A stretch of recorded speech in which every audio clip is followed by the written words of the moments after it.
BA part third की political science की class में विद्यार्थियों, आज हम देख रहे हैं मैकियावेली के द्वारा बताए गए मानव स्वभाव पर जो अन्य विचारक हैं उन लोगों ने जो आलोचनाएं की है उसके बारे में आज हम जानेंगे। तो ये बड़ा प्रश्न यदि आता है कि मैकियावेली द्वारा बताए गए मानव स्वभाव की आलोचनात्मक परीक्षण करिए, तो इसका आप एक थोड़ा सा फ्रेमवर्क भी तैयार कर लेना, जिसमें सबसे पहले आप मैकियावेली का परिचय देंगे, उसके बाद में मैकियावेली का जो राजनीतिक सिद्धांत प्रमुख रूप से बताए गए हैं उनका थोड़ा बताइए, इनकी बुक्स जो लिखी है इन्होंने वो ये सारा परिचय आ जाएगा। उसके बाद में आप आइए मानव स्वभाव के बारे में। तो मानव स्वभाव के बारे में इन्होंने अपने विचार कैसे बनाए, किस तरीके से इन्होंने मानव के बारे में जो अनुमान लगाया है मानव के स्वभाव का, तो वो सारा आप बताएंगे। प्रारंभ में किस तरीके से इन्होंने इटली के जो सामाजिक और राजनीतिक जो परिदृश्य उस समय देखा इटली का, और उस परिदृश्य को देखने के बाद में उन लोगों का जो आचरण देखा उन्होंने अपने आसपास अधिकारियों का, शासक वर्ग का और आम जनता का, उसके आधार पर उन्होंने मानव स्वभाव का चित्रण किया। और उसके बाद में आप बताइए मानव स्वभाव किस प्रकार का बताता है, ये आपका तीसरा बिंदु होगा। उसके बाद में आप लिखेंगे आलोचना और लास्ट में लिखेंगे आप निष्कर्ष। तो ये आपका लगभग 5 बिंदुओं के अंतर्गत पूरा एक बड़ा प्रश्न जो आप करेंगे आलोचनात्मक 20 नंबर का, वो आप इसमें बताएंगे, ठीक है। और इसमें निष्कर्ष में थोड़ा सा आप महत्व मतलब कि यद्यपि आलोचना इनकी की गई, इसका मतलब ऐसा नहीं कि जो व्यक्ति के विचार है वो सारे सही हैं, लेकिन आलोचना का मतलब ये भी नहीं है कि सारी चीजें गलत है, ठीक है। तो हम निष्कर्ष में लास्ट में जब हम बताएंगे, यहाँ आप अंतिम जो आपका एक पूरा पेज होता है निष्कर्ष का, उसमें आपको ये बताना है कि किस प्रकार जो मैकियावेली बताता है मानव स्वभाव के बारे में, उसमें कौन सी सत्यता है, उनको आधार बनाकर किस तरीके से जो कानून का शासन है, जो न्याय की व्यवस्था तेज होनी चाहिए, ये सारे उसी आधार पे हैं कि यदि दंड का भय होगा, यदि न्याय तुरंत होगा, तो निश्चित रूप से उस समाज में एक अनुशासन होता है। तो ये उसका एक फायदा हमें मिलेगा जो उन्होंने मानव स्वभाव के बारे में चित्रण किया। तो खैर अभी अपन आगे बढ़ते हैं और हम देखते हैं कि मैकियावेली ने जो मानव स्वभाव का वर्णन किया है, जिसमें उन्होंने मानव स्वभाव के बारे में तत्कालीन इटली के सामाजिक राजनीतिक परिदृश्य को देख के जो उन्होंने अपना निष्कर्ष निकाला कि मानव स्वार्थी है, उसकी जो स्वभाव स्वार्थी होता है, महत्वाकांक्षी होता है, मानव विवेक के स्थान पर आवेगों से संचालित होता है, मानव में प्रेम और भय होता है, लेकिन उसमें भी वो भय से ज्यादा संचालित होता है। और इस तरीके से उन्होंने जो बताया, आज हम देख रहे हैं कि विभिन्न आलोचकों ने इसको स्वीकार नहीं किया है कि मैकियावेली ने जो मानव स्वभाव बताया है वो पूरी तरीके से सही नहीं है, और कहीं ना कहीं इस के जो मानव स्वभाव में है वो अनेक कमियां नजर आती है। तो पहली आलोचना इस आधार पर की जाती है कि मैकियावेली द्वारा बताए गए मानव स्वभाव का जो उन्होंने चित्रण किया है, वह चित्रण केवल मनुष्य के एक भाग को चित्रित करता है। ये आपको भी पता है कि हर सिक्के के जैसे 2 पहलू होते हैं, वैसे ही मनुष्य में भी दोनों तरीके के गुण होते हैं, अच्छे गुण भी होते हैं और बुरे गुण भी होते हैं, मतलब गुण भी होते हैं और दोष भी होते हैं। जो बुरे गुण होते हैं उनको, बुरे जो विशेषताएं होती हैं उनको दोष कहते हैं।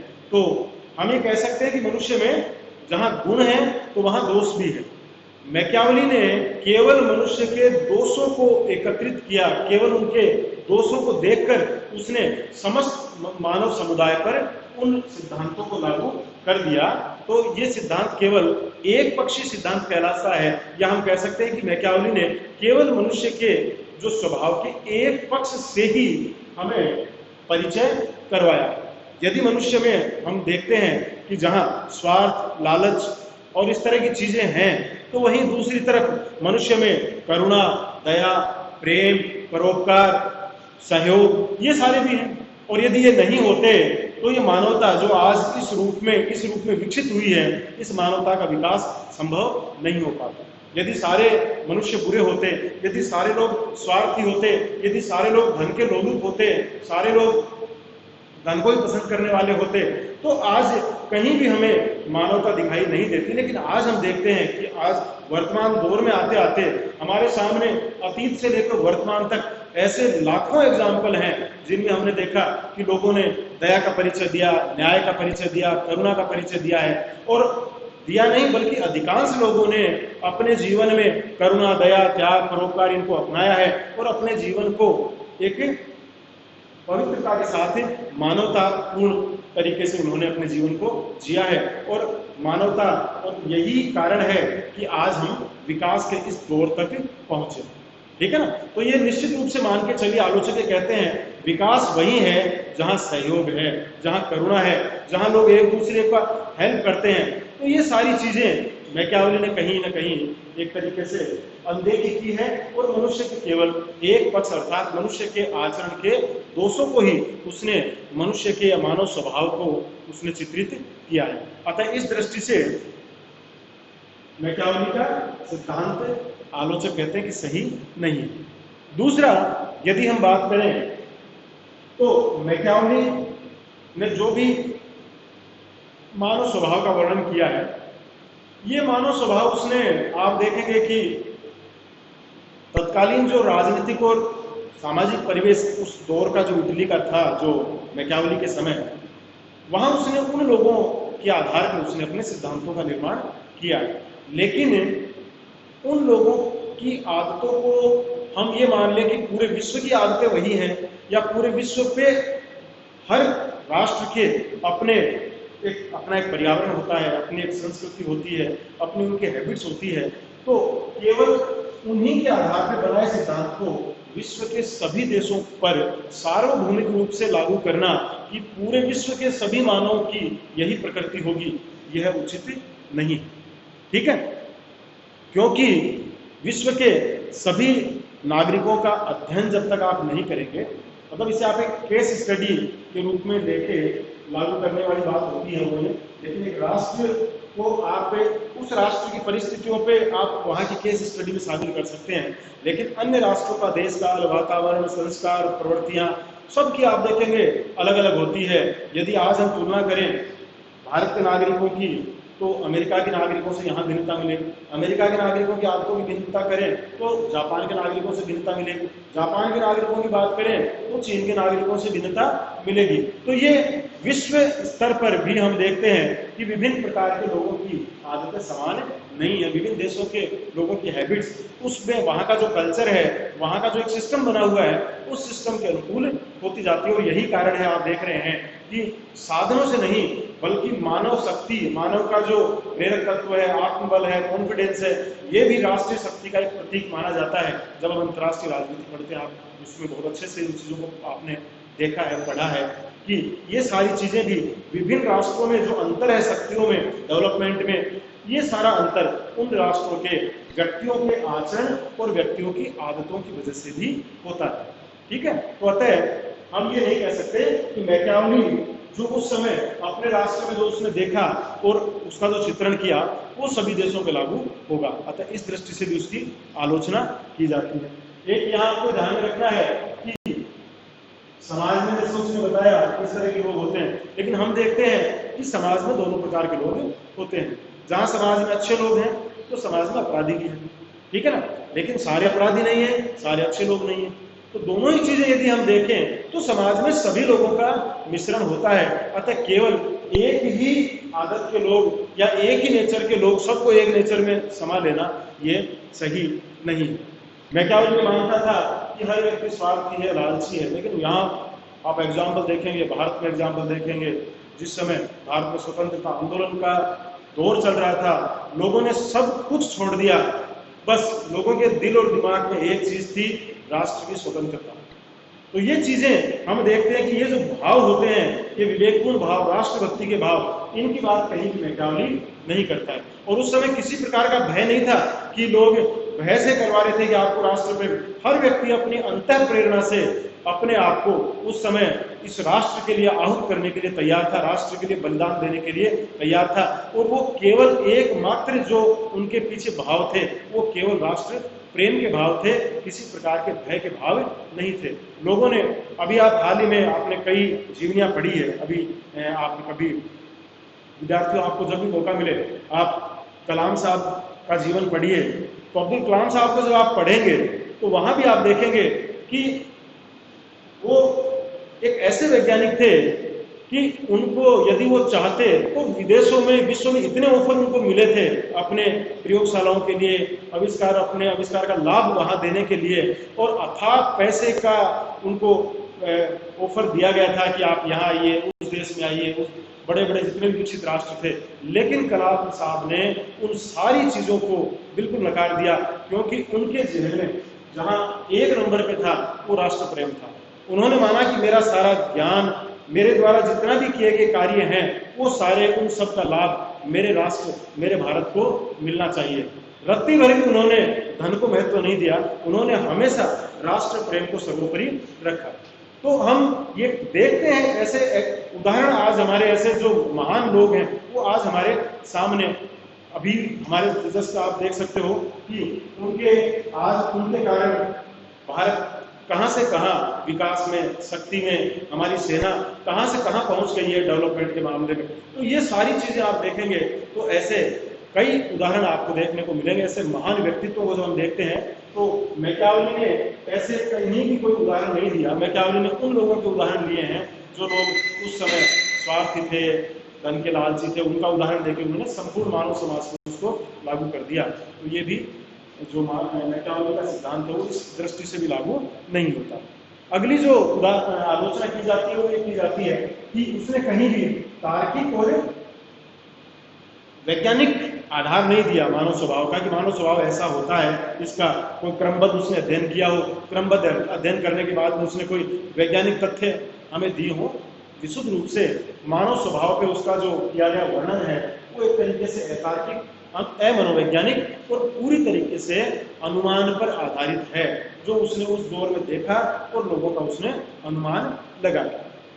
अगला जो आलोचना की जाती है उसकी वो ये है कि उसने मान लिया कि मानव स्वभाव ऐसा होता है, लेकिन ये आप सभी जानते हैं कि मानव स्वभाव स्थायी नहीं होता। अब वैज्ञानिक भी इसको मान गए हैं और हमारे सामने ऐसे करोड़ों एग्जाम्पल मिल सकते हैं, हम ढूंढना शुरू करें कि उचित प्रशिक्षण के द्वारा एक मनुष्य के स्वभाव को सुधारा जा सकता है।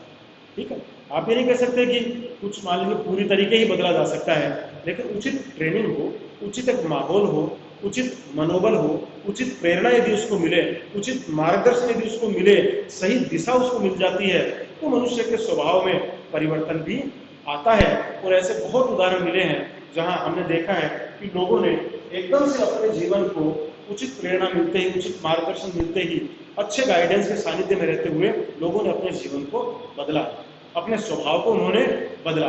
तो हम कह सकते हैं कि मनुष्य के स्वभाव पर प्रशिक्षण है, मनोबल है, आप जो ये आपका मार्गदर्शन है, उचित जो गाइडेंस वगैरह होती है, इन सब से भी बड़ा प्रभाव पड़ता है और मानव के स्वभाव को बदला जा सकता है, मानव के स्वभाव में सुधार किया जा सकता है। ठीक है, आज खूब सुधारगृह हैं जिनमें कुछ लोग आए जो गलत दिशा में चल भी पड़े थे, लेकिन जब वहां से निकले कई लोग, आप देखते हैं आज उनका जीवन उदार जीवन है, तो वो समाज को बहुत कुछ दे पा रहे हैं। तो ये जो बदलाव है मानव स्वभाव में, ये प्रशिक्षण के द्वारा संभव है। तो मैकियावेली का ये मानना कि मानव का स्वभाव परिवर्तित नहीं हो सकता, ये भी उचित नहीं है, इस आधार पर भी उसकी आलोचना की जाती है। अगली जो बात है कि वो विवेक तत्व की कहता है कि हर चीजें भावनाओं से संचालित होता है, लेकिन हम देखते हैं कि निश्चित रूप से भावनाओं का बहुत बड़ा रोल है, लेकिन ऐसा नहीं है कि व्यक्ति अपने विवेक का इस्तेमाल ही नहीं करता। हर व्यक्ति अपने विवेक का इस्तेमाल करता है, अपनी गलत भावनाओं को दबाता भी है, नियंत्रण भी करता है, तभी तो ये सारा समाज विकास करता है। ऐसा थोड़ी कि सारे लोग अपराधी हैं, ठीक है ना। तो आज जो लोग, कुछ लोग हैं, हम देखते हैं अपराधियों की संख्या है वो बहुत कम है, ठीक है ना। वो कम इसीलिए है कि बहुत कम लोग ऐसे होते हैं जो केवल भावनाओं के वशीभूत होकर दिन रात चलते हैं। ज्यादातर लोग होते हैं वो अपना विवेक के आधार पर ही अपने जीवन को जीते हैं और विवेक के आधार पर भी अपने जीवन का विकास करते हैं। और दूसरा ये मान लेना कि आम व्यक्ति है वो तो भावनाओं के वशीभूत होकर काम करेगा, और जो शासक वर्ग होगा वो विवेक से कार्य करेगा, शासन को बढ़ाएगा, वो सारे कार्य उसे विवेकवान मान लेना और आम व्यक्ति को भावनाओं से गलत प्राणी मान लेना, ये भी कहीं ना कहीं हमें, जब मानव स्वभाव स्वार्थी और लालची है, तो शासक वर्ग का भी स्वभाव लालची और स्वार्थी होगा। जब लालची और स्वार्थी होगा तो फिर उसमें परोपकार की भावना कहाँ से आएगी? परोपकार की भावना उसमें नहीं होगी तो फिर कहाँ से राज्य का कल्याण करेगा, और कहाँ वह लोगों के जीवन में अनुशासन, वो लोगों के जीवन में अनुशासन भी बनाएगा तो अपने लाभ के लिए ही बनाएगा। अतः इस दृष्टि से यह कहना भी कि जो शासक वर्ग है उसके अधीन अपने आप को पूरी तरीके से कर दीजिए और फिर वो जैसे कानून बनाता है और करता है, तो ये सारे मैकियावेली कहीं ना कहीं आमजन और शासक वर्ग के जो विवेक में भी एक डिफरेंस नहीं कर पाया है। यदि लालची स्वार्थी है तो दोनों है, और नहीं है तो फिर दोनों ही नहीं है। इस आधार पर भी जो मैकियावेली है उसके सिद्धांत की आलोचना की जाती है। और एक जो बहुत बड़ी बात ये कहता है कि मनुष्य का जो स्वभाव है उसमें भय तत्व प्रबल होता है, इसलिए उसने निरंकुश राजतंत्र को श्रेष्ठ माना है। मैकियावेली वो कहता है कि निरंकुश राजतंत्र अच्छे शासन करने वाला सबसे बढ़िया या मतलब अच्छा तंत्र है, लेकिन वर्तमान परिस्थितियों में हम देख चुके हैं कि निरंकुश राजतंत्र थे वो लगभग सारे पूरे विश्व से समाप्त हो चुके हैं। इसका मतलब मैकियावेली की धारणा सही साबित नहीं हुई। आज पूरे विश्व में हम देख रहे हैं कि लोगों ने लोकतंत्र को पसंद किया। आज हर व्यक्ति है वो लोकतंत्र को पसंद करता है, स्वतंत्रता को पसंद करता है, समानता को पसंद करता है, न्याय को पसंद करता है, अपने अधिकारों के साथ अन्य लोगों के अधिकारों का भी रिस्पेक्ट करता है। तो ये सारी जो चीजें हैं आधुनिक समय में लोकतंत्र की, लोकतांत्रिक राष्ट्रों की स्थापना उस बात को सिद्ध करती है कि मैकियावेली का जो निरंकुश राजतंत्र का जो आचरण को लेकर था वो सही नहीं है। और अंतिम जो चीज इसमें आती है वो ये है कि नैतिकता विहीन राजनीति किसी भी दृष्टि से उचित नहीं कही जा सकती है। नैतिकता विहीन जो राजनीति है पशु जगत में लागू हो सकती है, लेकिन मानवीय जगत में इसे लागू नहीं किया जा सकता। ठीक है।